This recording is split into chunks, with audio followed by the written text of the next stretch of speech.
Dear students, हमने first chapter जो है वो स्टडी कर लिया था। सेकंड चैप्टर जो है वो हमारा जो है प्रोग्रेस में था और हम लोग सेकंड चैप्टर में Gauss law and it's applications पढ़ रहे थे। वहाँ से हम लोग सिलेबस को वापस से स्टार्ट करते हैं और उसमें जो हमारा टॉपिक है वो रहेंगे गॉस लॉ से पहले फ्लक्स करवा दिया था मैंने, और इलेक्ट्रिक फ्लक्स के बाद में गॉस लॉ से जो है हम लोग वापस से स्टार्ट करेंगे। लेकिन उससे पहले एक टॉपिक है वो है हमारा Gauss law and it application. हमारा चैप्टर का नेम है और टॉपिक का नेम है कंटिन्यूअस चार्ज डिस्ट्रीब्यूशन। एक्चुअल में गॉस लॉ की एप्लीकेशंस के लिए हमें इस टॉपिक को पढ़ना ज़रूरी है, इसलिए हम इस टॉपिक को पढ़ते हैं। तो इस टॉपिक में क्या है, कंटिन्यूअस चार्ज डिस्ट्रीब्यूशन। हमने फर्स्ट चैप्टर में पढ़ा कि जो हमारा चार्ज डिस्ट्रीब्यूशन होता है वो एक्चुअली डिस्क्रीट होता है, या हम कह सकते हैं क्वांटाइज्ड होता है। हमने ऐसा पढ़ा, क्वांटाइज्ड होता है। लेकिन अगर हम मैक्रोस्कोपिक लेवल पे देखें, दो लेवल हैं, माइक्रोस्कोपिक यानी जब हम इलेक्ट्रॉन प्रोटॉन के बारे में बात करें, और मैक्रोस्कोपिक जब हम लोग बात करें पूरी बॉडी के लिए। हम इंटरनल लेवल पे, एटम लेवल पे अगर बात नहीं करें तो उसको बोलते हैं हम लोग मैक्रोस्कोपिक व्यू। मैक्रोस्कोपिक व्यू में अगर मान लीजिए एक बॉडी है, कोई स्फीयर है हमारा, और उसके ऊपर स्फीयर पर इस तरह से चार्ज जो है वो डिस्ट्रीब्यूट है। डिस्ट्रीब्यूट का मतलब हर जगह पे चार्ज जो है वो हमारा फैला हुआ है उसके ऊपर। तो इस तरह के चार्ज डिस्ट्रीब्यूशन में हम इसको कंटिन्यूअस भी मान सकते हैं। कंटिन्यूअस का मतलब जहाँ पे हर जगह पे क्या होगा, चार्ज होगा हर पॉइंट पे। जैसे वैसे तो क्वांटाइज होता है, यानी कि चार्ज किस तरह से आ सकता है, एक इलेक्ट्रॉन की फॉर्म में ही ट्रांसफर हो सकते हैं। बट कंटिन्यूअस का मतलब हर जगह पे चार्ज हो जाना।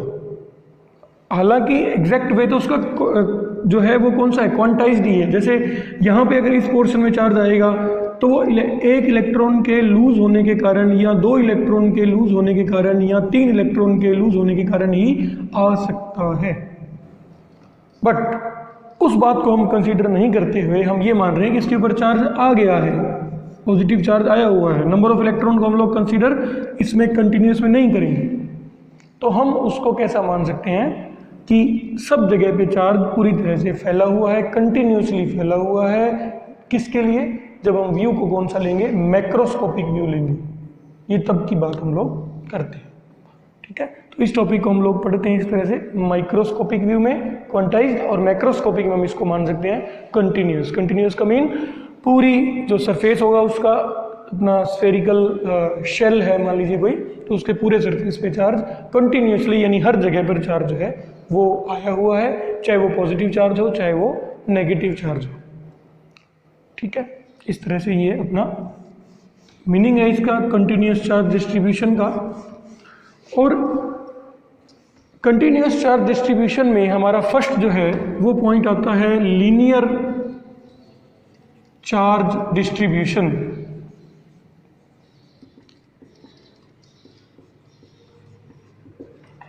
लीनियर चार्ज डिस्ट्रीब्यूशन का मीनिंग है कि मेरे पास में मान लीजिए कोई एक वायर है, तो ये एक लाइन की तरह इसकी शेप है, इसका कोई सरफेस एरिया होगा, लेकिन वायर का सरफेस एरिया बहुत ही कम होता है, तो हम इसको एक लाइन मान सकते हैं पूरा। ये वायर मान लीजिए पूरी तरह से चार्ज्ड है, यानी हमने इस वायर को क्या कर दिया, एनी हाउ इसमें से कुछ इलेक्ट्रॉन्स को हमने रिमूव कर दिया, तो ये वायर क्या हो गई हमारी, पॉजिटिवली चार्ज हो गई। तो इस तरह से किसी वायर के ऊपर जो डिस्ट्रीब्यूशन है वो क्या कहलाएगा, लीनियर चार्ज डिस्ट्रीब्यूशन, क्योंकि इस बार जो चार्ज है वो किस तरह से है। और इसमें भी टर्म आती है uniform charge distribution. Uniform charge distribution का मीनिंग है कि जितना चार्ज हमारा, हम अगर छोटा सा एलिमेंट लें वायर का, सपोज DL लें, तो ये मान लीजिए हमने कोई एक 1 mm का वायर का लेंथ लिया, 1 mm लेंथ ली वायर।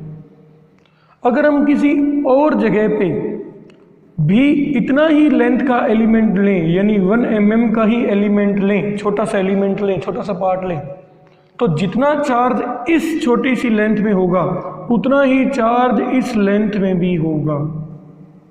यानी अगर यहाँ पे 1 माइक्रोकूलम चार्ज है तो बाकी दूसरी जगह पे भी अगर हम सेम लेंथ लेंगे तो चार्ज क्या होगा, 1 माइक्रोकूलम ही होगा। तो ऐसे डिस्ट्रीब्यूशन को बोलते हैं यूनिफॉर्म चार्ज डिस्ट्रीब्यूशन। यानी जो चार्ज की जो डेंसिटी है वो क्या रहेगी, सेम रहेगी।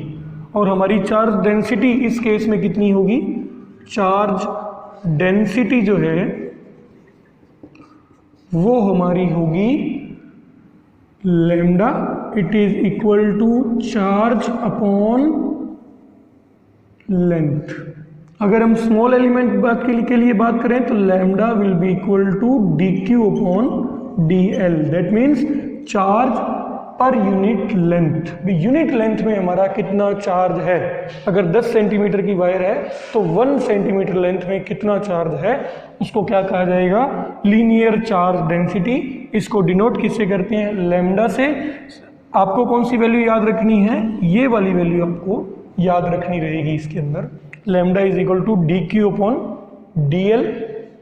और इसकी जो यूनिट है लैम्डा की वो क्या होगी, कूलम पर मीटर, क्योंकि चार्ज की यूनिट क्या होती है, कूलम, और हमारे लेंथ की यूनिट क्या होती है, metre. So it is coulomb per metre. इस तरह से हमारा ये लीनियर चार्ज डिस्ट्रीब्यूशन रहेगा, जिसके अंदर एक लाइन के ऊपर अगर चार्ज डिस्ट्रीब्यूटेड है तो हमारा ये फॉर्मूला लैम्डा का यूज हम लोग इस तरह से करेंगे। यूनिफॉर्म का मीनिंग, सब जगह पे चार्ज की जो वैल्यू है वो सेम एलिमेंट लेंथ के लिए सेम है, उसको हम बोलेंगे यूनिफॉर्म चार्ज डिस्ट्रीब्यूशन। तो ये हमारा फर्स्ट तरह का डिस्ट्रीब्यूशन है, लीनियर चार्ज डिस्ट्रीब्यूशन। किस जगह यूज आएगा ये, जब हमारा जो चार्ज है वो एक वायर के ऊपर अगर हो तो लीनियर यूज होगा। दूसरा है surface charge distribution, surface charge distribution. ये हमारा कब यूज होगा, ये हमारा यूज होगा जब हमने जो हमारा चार्ज है वो किसी शीट के ऊपर, जैसे मान लीजिए कोई शीट है, शीट का मतलब कोई हमारा मान लीजिए पेज है, कॉपी का कोई पेज है जो कि नॉन कंडक्टर शीट हो सकता है, कोई कंडक्टिंग शीट है, वो हमने ली। तो उस शीट के ऊपर जब चार्ज अगर पूरी जगह पर यूनिफॉर्मली डिस्ट्रीब्यूटेड हो तो इस तरह के डिस्ट्रीब्यूशन को हम कहते हैं सरफेस चार्ज डिस्ट्रीब्यूशन। और सरफेस चार्ज डिस्ट्रीब्यूशन की जो हमारे जो डेंसिटी है उसको हम सिग्मा से डिनोट करते हैं। सिग्मा इज इक्वल टू होता है D S upon D Q upon D S, और इसकी यूनिट होती है कूलम पर मीटर स्क्वायर। तो जैसे आगे गॉस लॉ में हम एक शीट के कारण जो है इलेक्ट्रिक फील्ड फाइंड करेंगे, इन दैट केसेस हमारे को किसकी जरूरत रहेगी, सिग्मा की।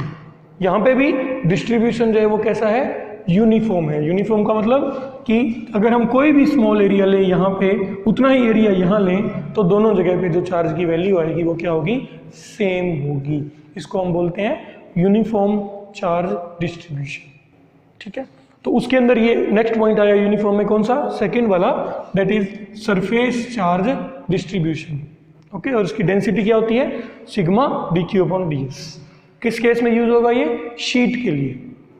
साथ में कोई स्फेरिकल सेल है मान लीजिए, तो स्फेरिकल सेल जैसे हमारी कोई प्लास्टिक की बॉल है, उसके अंदर अगर हम उसको चार्ज करने की कोशिश करें तो चार्ज कहाँ पे रिजाइड करेगा, उसके सरफेस पे ही करेगा, स्फेरिकल सरफेस पे। तो उस केस में भी हमारा जो चार्ज डेंसिटी है वो क्या होगी, सिग्मा।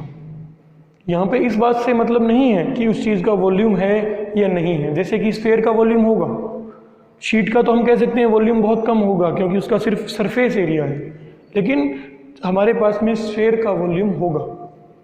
लेकिन वहाँ पे ये पॉइंट हमारे लिए बहुत इंपॉर्टेंट हो जाता है कि हमारा जो सरफेस है वो स्फेयर का वॉल्यूम होते हुए भी हमारा जो चार्ज है वो कहाँ पे होगा, रिजाइड करेगा, उसके सरफेस पे रिजाइड करेगा। तो डेंसिटी कैसी होगी, सरफेस चार्ज डेंसिटी होगी। तो इसका यूज़ कहाँ कहाँ करेंगे, जब हम इलेक्ट्रिक फील्ड स्फेयर के लिए फाइंड करेंगे तब यूज़ करेंगे, स्फेरिकल शेल के लिए फाइंड करेंगे तब यूज़ करेंगे, और साथ साथ जब हम लोग इसका शीट के लिए या प्लेट के लिए इलेक्ट्रिक फील्ड फाइंड करेंगे तब भी इसका यूज होगा इस फॉर्मूला का।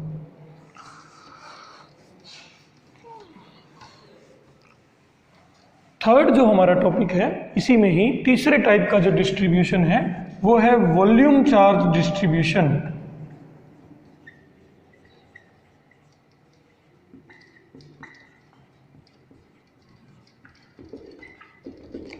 वॉल्यूम चार्ज डिस्ट्रीब्यूशन में क्या होता है? वॉल्यूम चार्ज डिस्ट्रीब्यूशन में हमारा जो चार्ज होगा वो एंटायर वॉल्यूम पे डिस्ट्रीब्यूट होगा। जैसे कि मान लो हमारे पास में कोई नॉन कंडक्टिंग स्फीयर है,